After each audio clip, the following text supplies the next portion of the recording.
오늘 주시는 하나님 말씀은 시편 71편 1절에서 6절까지 말씀입니다. 한 절씩 교독하신 후에 마지막 6절은 합독하겠습니다. 여호와여, 내가 주께 피하오니 내가 영원히 수치를 당하게 하지 마소서.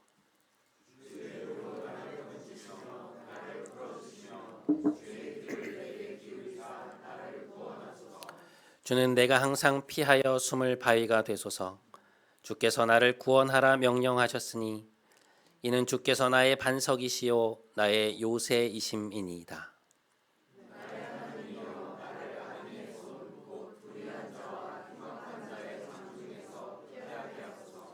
주 여호와여, 주는 나의 소망이시요 내가 어릴 때부터 신뢰한 이시라. 내가 모태에서부터 주를 의지하였으며 나의 어머니의 배에서부터 주께서 나를 택하셨사오니 나는 항상 주를 찬송하리이다. 아멘. 이것은 하나님의 말씀입니다.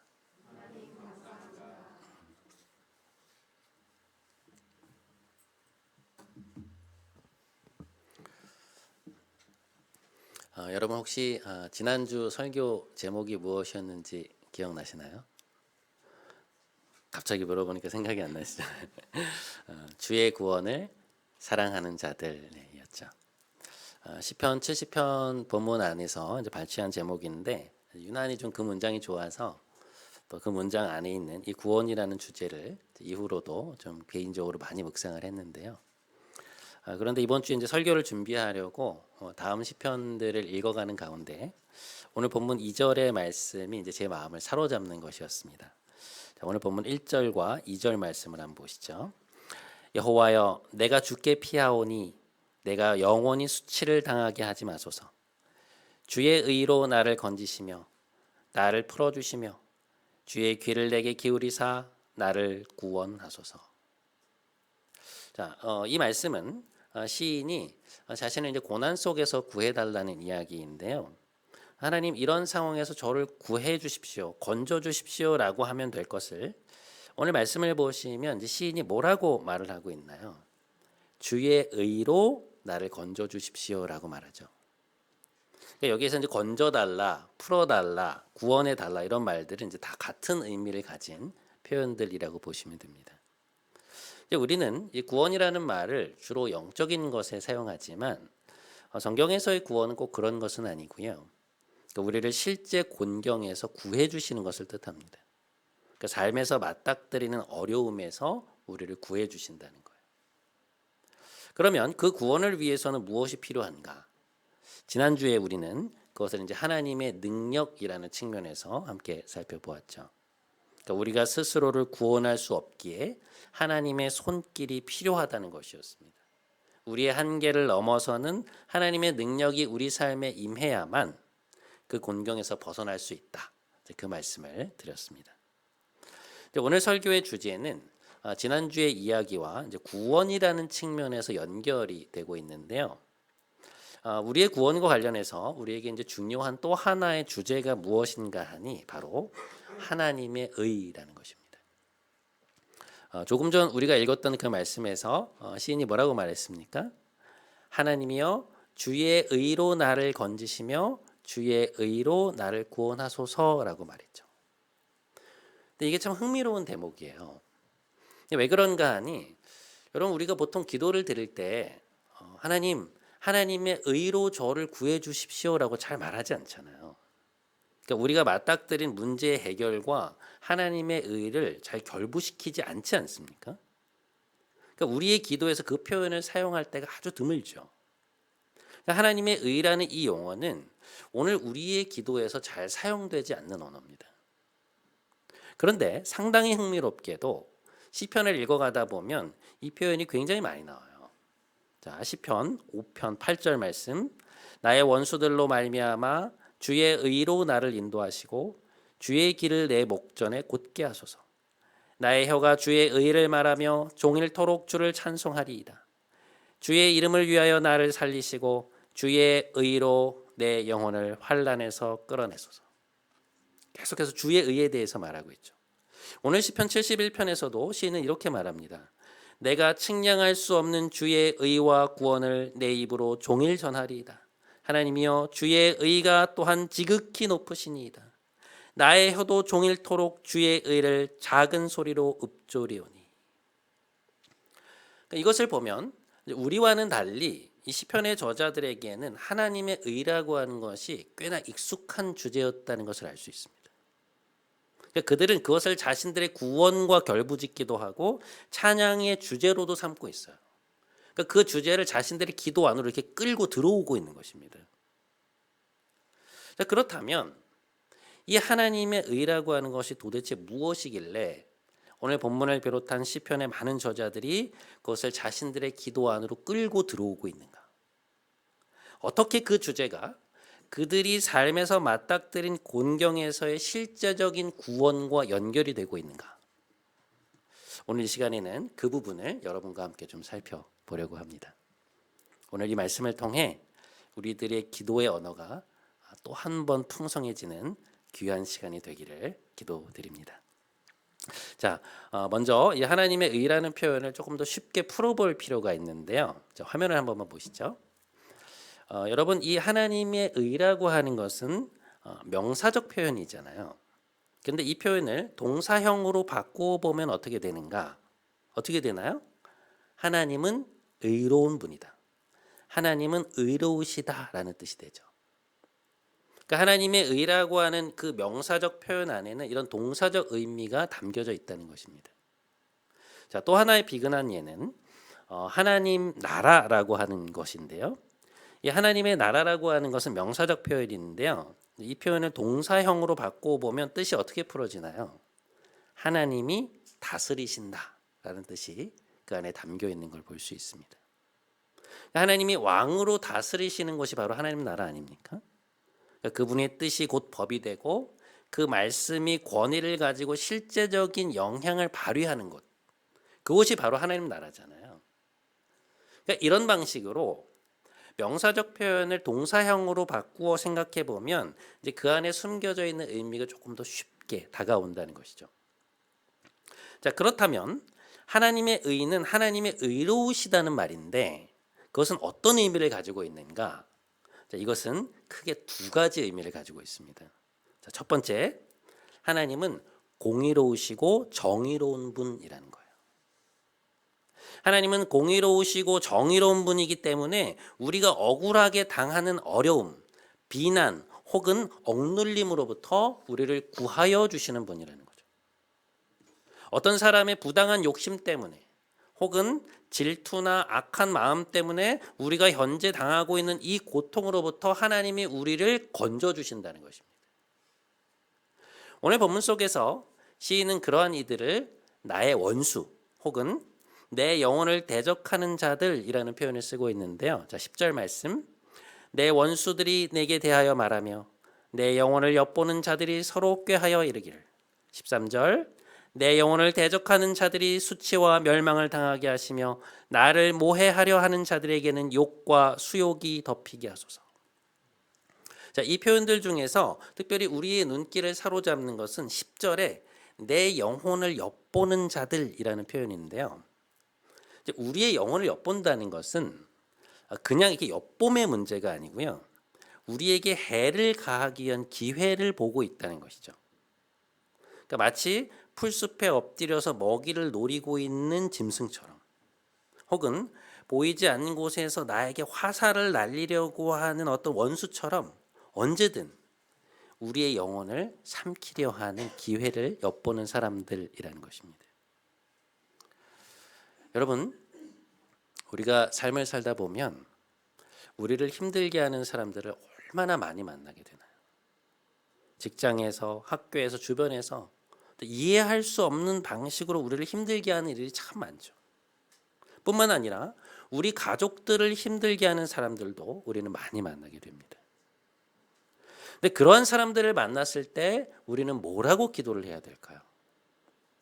그런 상황 속에서 여러분 어떻게 기도해 오셨습니까? 오늘 시편의 저자는 어떻게 기도하고 있냐면 의로우신 하나님, 공의로우신 하나님, 저의 억울함을 보아주시고 하나님의 의로 저를 구원하여 주옵소서, 그렇게 기도하고 있다는 것입니다. 하나님은 공의로우시고 정의로운 분이시기 때문에 그들과 우리 사이에 옳고 그름을 따져주시고 우리의 억울함을 풀어주시는 분이라는 것이죠. 우리가 당하고 있는 이 상황에서 사람은 그것을 해줄 수 없으나 하나님께서 하나님의 의로 판단해 달라는 거예요. 그 판단을 통해 우리를 이 곤경에서 구해달라는 것이죠. 그런 방식으로 하나님의 의에 호소하면서 기도하고 있는 것입니다. 여러분, 우리가 억울할 때, 약할 때, 우리가 그들처럼 교묘한 수를 쓰고 거짓을 말하고 악을 악으로 대할 수 없을 때 하나님이 의로운 분이라는 사실이 우리에게 얼마나 큰 힘이 되는지 모릅니다. 하나님 의로운 분이시기 때문에 그 의로 우리를 구원해 달라는 그 기도가 우리에게 얼마나 큰 힘이 되는지 몰라요. 그렇게 하나님의 의에 호소하며 나아갈 때 우리는 우리의 기도에 힘이 생기고 명분이 생기고 하나님이 일하실 것이라는 소망이 우리 안에서 생겨나는 것을 경험하게 되죠. 하나님의 공의로운 성품이 우리의 소망이 되는 것입니다. 그 하나님의 의를 굳게 붙잡음으로 공의로우신 하나님이 여러분의 삶의 선한 재판관이 되어주시기를 주님의 이름으로 축복드립니다. 네. 자, 둘째, 하나님이 의로우시다는 것은 어떤 의미를 가지고 있는가? 하나님은 언약의 신실한 분이라는 것입니다. 여러분, 구약에서 어떤 사람이 의롭다고 하는 것은요, 그 사람이 삶에서 맺고 있는 이 관계의 의무에 충실하다, 이제 그런 의미를 가지고 있습니다. 예를 들어 어떤 사람이 밖에 나가서는 사람들을 잘 대하고 맡은 일을 잘 해내는데 가정에 돌아와서는 배우자에게 혹은 자녀들에게 밖에서는 하지 않는 막 날카로운 말들을 쏟아낸다거나 자주 화를 낸다거나 가족들을 위해서 자신의 시간을 거의 내지 않는 그런 이기적인 모습을 보인다고 한번 생각을 해보시죠. 그러면 구약적인 개념에서 이 사람이 아무리 밖에 나가서 잘한다고 해도 과연 이 사람을 의로운 사람이라고 할 수 있는가? 그렇지 않다는 거예요. 그러니까 구약에서 사용되는 이 의라는 개념은 자신이 맺고 있는 사람들과의 관계에서 본인이 해야 할 관계적 의무를 충실히 다할 때 그 사람이 의롭다라고 말한다는 것입니다. 그런 의미에서 시편에서 하나님이 의로우시다라고 말하는 것은 뭐냐? 우리와의 관계에서 충실하시다는 거예요. 그러면 하나님이 우리와의 관계 안에서 충실하다는 것은 뭘 말하느냐? 한마디로 말해서 우리에게 주신 그분의 약속들, 그분의 말씀들을 반드시 지키시는 분이라는 것입니다. 그러니까 우리에게 주신 말씀, 약속, 언약에 대한 하나님의 신실하심을 뜻하는 말이에요. 시편의 저자들이 하나님의 의로 저를 구원해 주십시오라고 기도할 때 그들이 염두에 두고 있었던 것은 뭔가 하면 하나님이 그들에게 주셨던 약속이에요. 그러니까 하나님이 그들의 삶에 개인적으로 주셨던 말씀들 혹은 역사적으로 이스라엘 백성들에게 주셨던 그 언약들을 기억하고 있는 것입니다. 예를 들어 하나님이 이스라엘 백성을 출애굽시키실 때 그들과 시내 산에서 언약을 맺으시죠. 그때 맺었던 그 언약의 핵심 내용이 무엇인가 하면 너희는 나의 백성이 되고 나는 너희의 하나님이 될 것이다 라는 것이었어요. 그러니까 이스라엘은 자신의 백성으로 삼으시고 동시에 그렇기에 내가 영원히 너희의 하나님이 되겠다라는 약속을 해주신 것입니다. 내가 너희 편이라는 거예요. 시편의 저자들이 하나님 의로운 분이십니다. 하나님은 의로운 분이십니다라고 말할 때 그들이 염두에 두고 있었던 것은 뭔가 하면 그 약속에 신실하신 하나님의 성품이에요. 어떤 상황에서도 자신이 하신 그 말씀을 바꾸거나 돌이키지 않으시고 그들의 하나님이 되시겠다는 그 약속을 지키시는 분이라는 것이죠.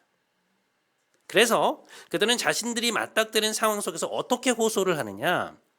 언약에 신실하신 하나님께서 그 약속을 기억하사 그 말씀을 기억하사 자신들을 구원해 달라고 간구하고 있는 것입니다.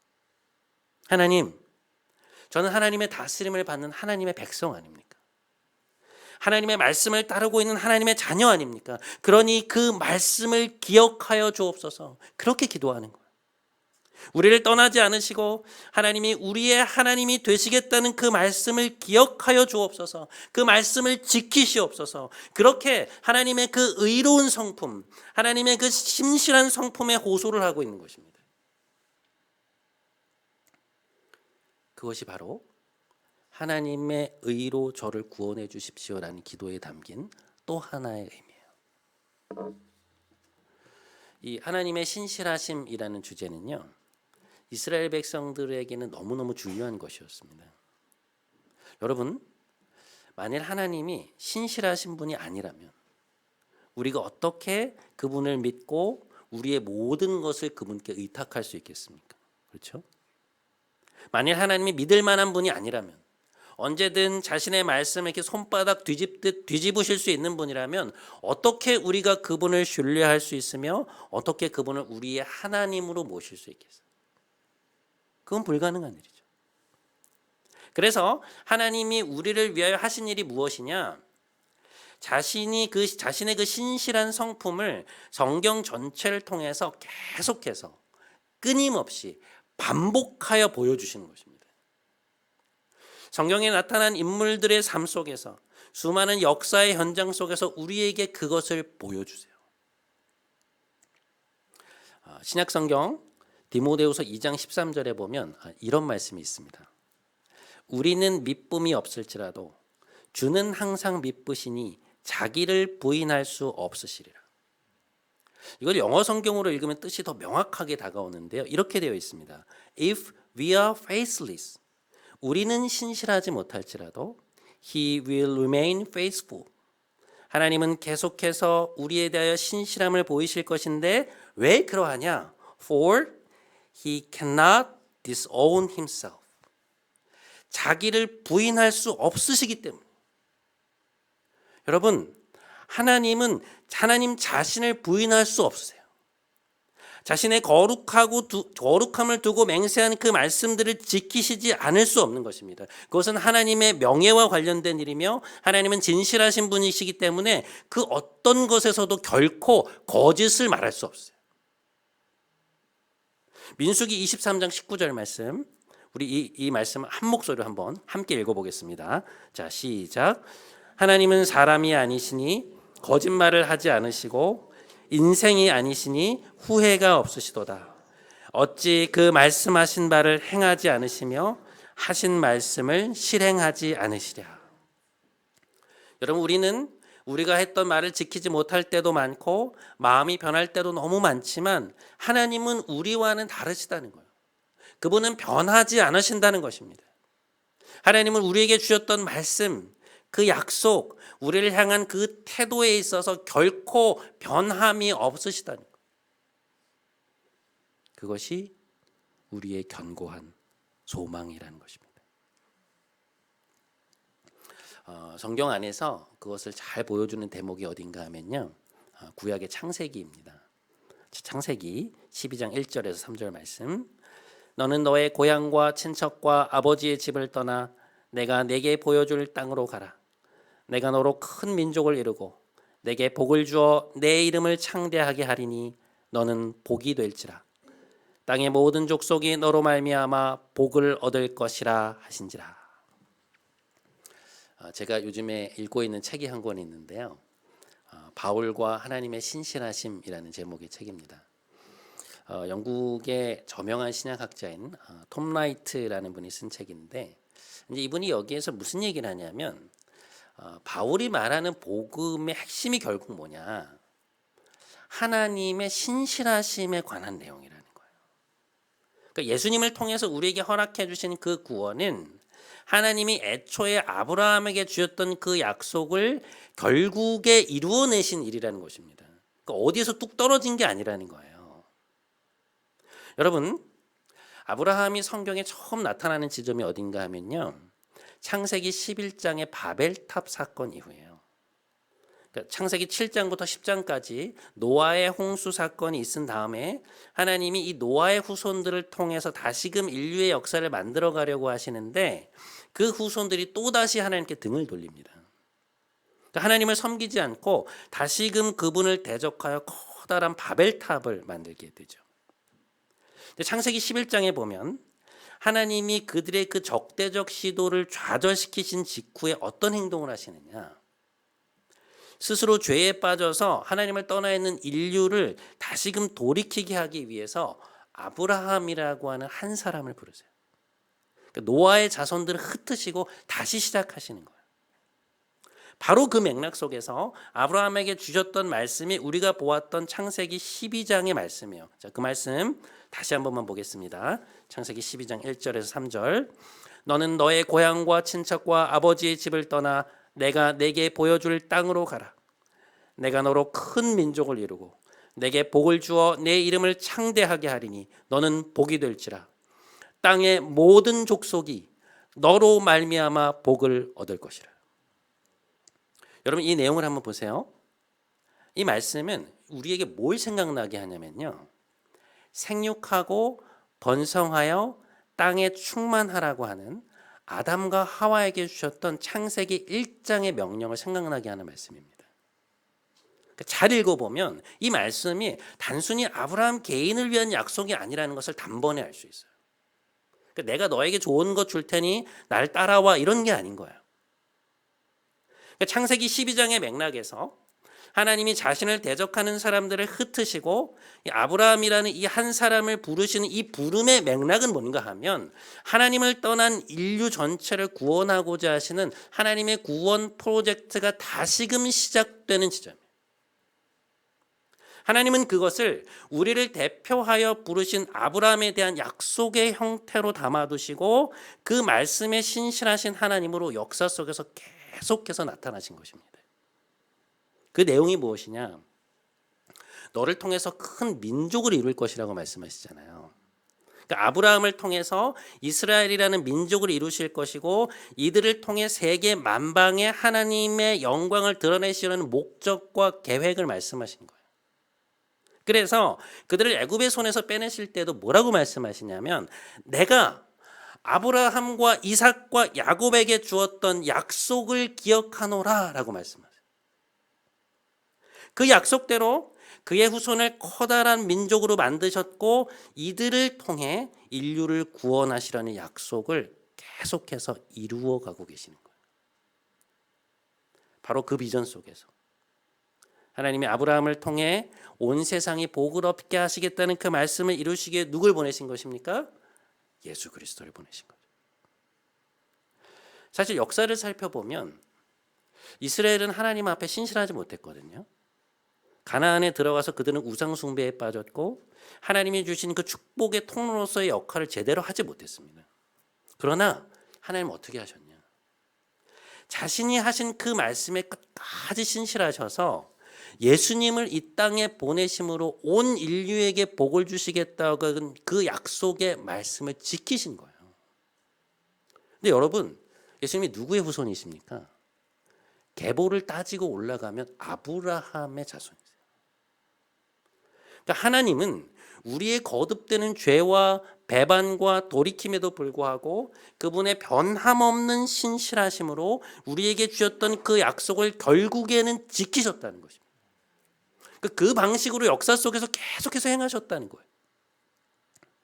그래서 사도 바울은 로마서 1장 17절에서 이렇게 말합니다. 우리 이 말씀 한번 같이 읽어보겠습니다. 자, 시작. 복음에는 하나님의 의가 나타나서 믿음으로 믿음에 이르게 하나니. 복음 안에는 하나님의 신실하심이 나타나 있다. 복음 안에는 하나님의 언약적 성실함이 나타나 있다. 이제 그 얘기를 하고 있는 거예요. 근데 이 로마서 1장 17절에 대한 아주 흥미로운 해석이 하나 있는데요. 여러분 지금 여기 보시면 믿음이라는 말이 두 개가 나오잖아요. 이제 앞에 믿음과 뒤에 믿음이 있지 않습니까? 근데 이 믿음으로 믿음에 이르게 한다는 말의 의미가 이렇게 선뜻 와닿지 않거든요. 그래서 이 두 개의 믿음 중에 앞에 것을 신실함으로 해석하자는 것입니다. 그러니까 믿음이라는 헬라어 단어를 헬라어로 보면 이제 피스티스라고 하는데 이 단어에는 두 가지 뜻이 있어요. 하나는 믿음이고 또 다른 하나가 신실함이라는 뜻이에요. 신기하죠? 그것을 염두에 두고 이 말씀을 다시 해석해 보면 이렇게 됩니다. 자, 우리 한번 말씀 띄워주시고요. 우리 괄호를 포함해서 한번 함께 읽어보도록 하겠습니다. 자, 시작. 복음에는 하나님의 의가 나타나서 그분의 신실함으로 우리를 믿음에 이르게 하나니. 여러분 어떠세요? 이런 방식의 읽기가 성경 전체의 맥락을 이렇게 더 잘 드러내주는 것 같지 않습니까?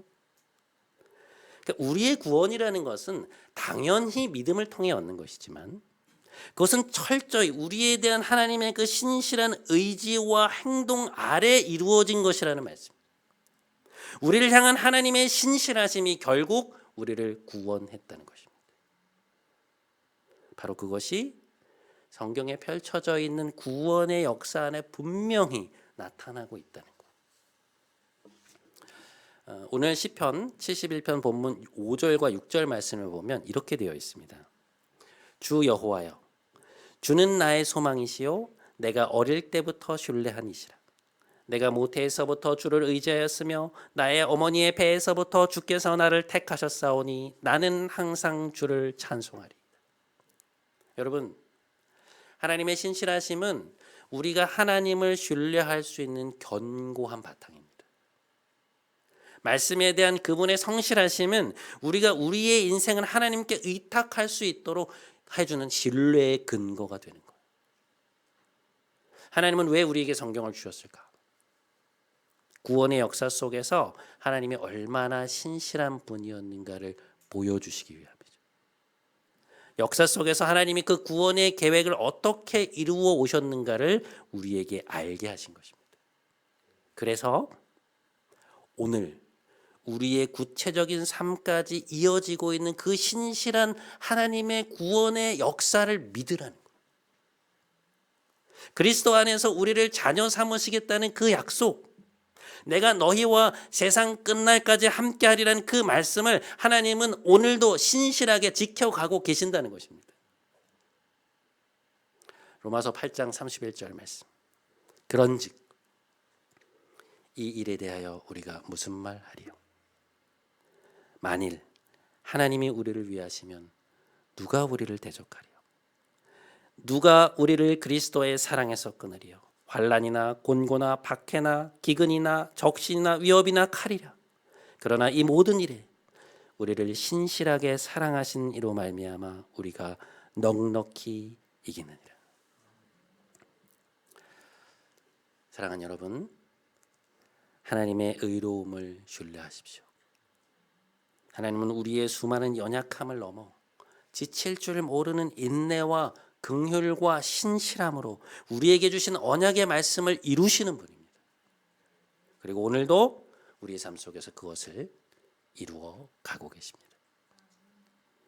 이러한 하나님의 의로우심을, 그분의 공의와 신실함을 굳게 붙잡음으로 우리에게 있는 소망이 얼마나 놀랍고 견고한지를 깊이 깨달으시는 여러분이 한 주간이 되시기를 주님의 이름으로 간절히 축원드립니다. 네.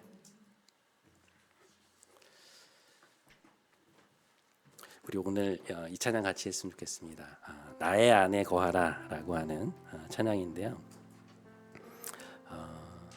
하나님 안에 거할 때 우리가 참다운 평안을 누릴 수 있고, 하나님은 언제나 신실하게 우리를 지키시는 분이라는 것을 우리 좀 기억했으면 좋겠습니다. 뒤에 가사에 보면 내가 너를 지명하여 불렀나니 너는 내 것이다. 나는 너의 하나님이다. 내가 너를 보배롭고 존귀하게 여긴다. 그렇게 말씀하세요. 그 말씀이 여러분의 가슴 안에 깊이 담기는 그런 시간 되었으면 좋겠습니다. 우리 함께 하나님 앞에 찬양하며 나아가도록 하겠습니다. 나의 안에 거하라.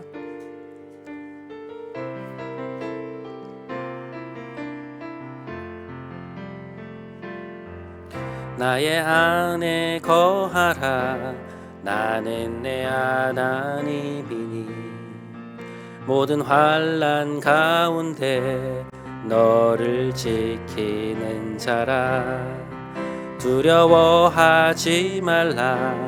내가 널 도와주리니 놀라지 말라. 내 손 잡아주리라. 내가 너를 내가 너를 지명하여 불렀나니 너는 내 것이라 내 것이라 너의 하나님이라 내가 너를 보배롭고 존귀하게 여기노라 너를 사랑하는 내 여호 내가 너를 지명하여 불렀나니 내가 너를 지명하여 불렀나니 너는 내 것이라 내 것이라 너의 하나님이라 내가 너를 보배롭고 존귀하게 여기노라 너를 사랑하는 내 여호와라.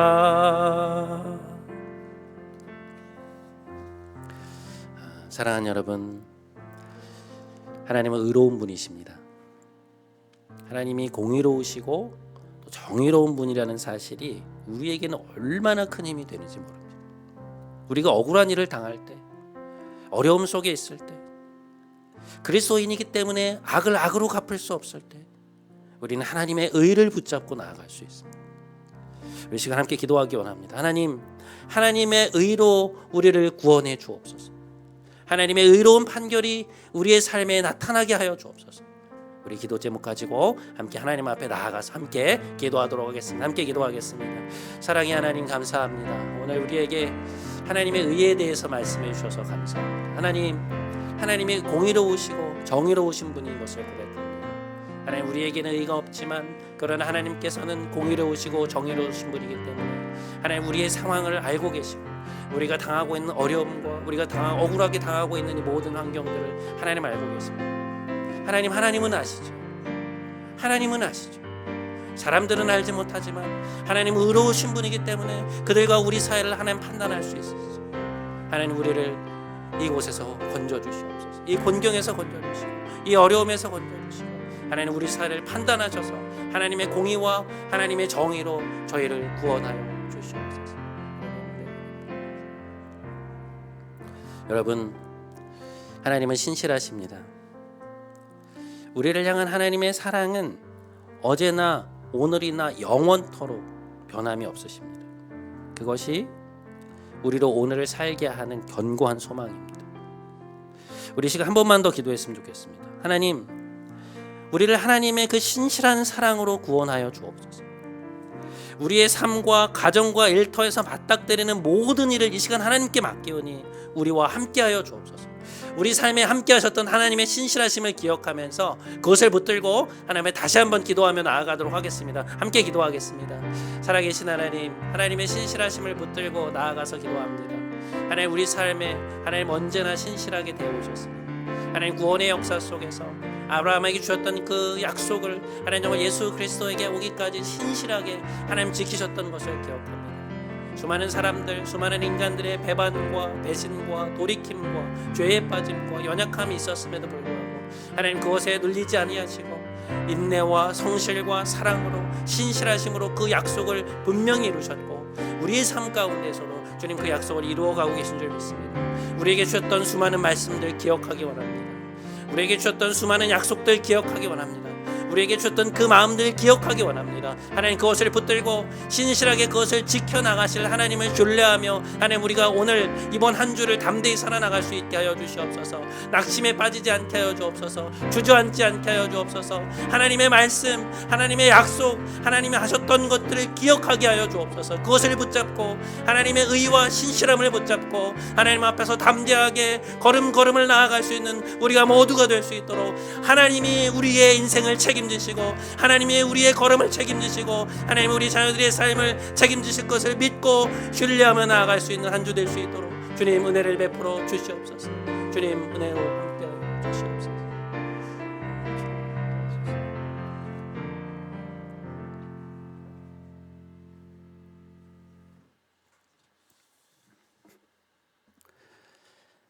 사랑이 많으신 하나님, 어제나 오늘이나 영원토록 동일하신 하나님을 찬양합니다. 하나님의 그 신실하심이 우리의 진정한 소망임을 고백합니다. 우리의 삶에 하나님의 공의와 정의와 신실함을 나타내 주옵소서. 의로우신 아버지, 하나님을 간절히 기다리는 우리의 마음을 아시오니 오늘 우리의 삶에 임재하사 하나님의 의로우심을 밝히 보여 주옵소서. 십자가 위에서 참된 신실함을 보여주신 우리 주 예수 그리스도의 이름으로 기도드립니다. 아멘. 우리 다 함께 자리에서 일어나셔서 마지막 파송 찬양하심으로 오늘 예배 마치도록 하겠습니다.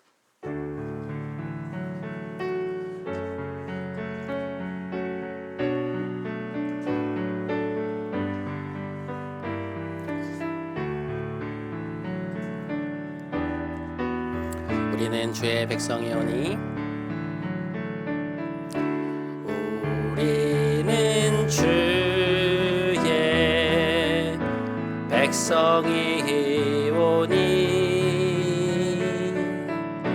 주의 그 큰 이름 선포합니다.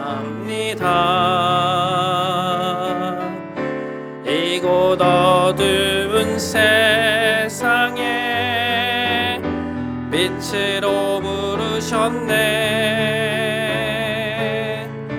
주의 얼굴 구할 때 역사하소서. 교회를 세우시고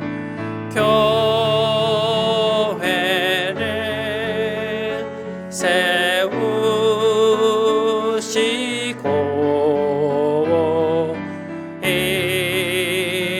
땅 고쳐주소서. 주님 나라 임하시고 주님 나라 임하시고 주 뜻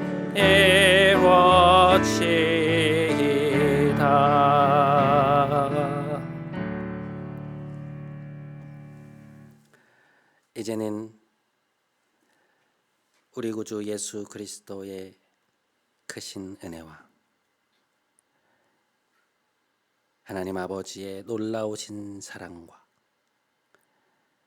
보혜사 성령님의 감동, 감화, 충만케 하심이 하나님이 의로운 분이심을 믿고 그분의 공의와 신실함에 기대어 다시금 우리의 모든 삶을 하나님 손에 의탁하며 소망 가운데 삶의 자리로 돌아가는 사랑하는 모든 성도들의 머리 위에 이들의 가정, 일터, 사랑하는 이들 위에 하나님의 교회 위에 이제부터 영원토록 함께 하시기를 간절히 축원하옵나이다. 아멘.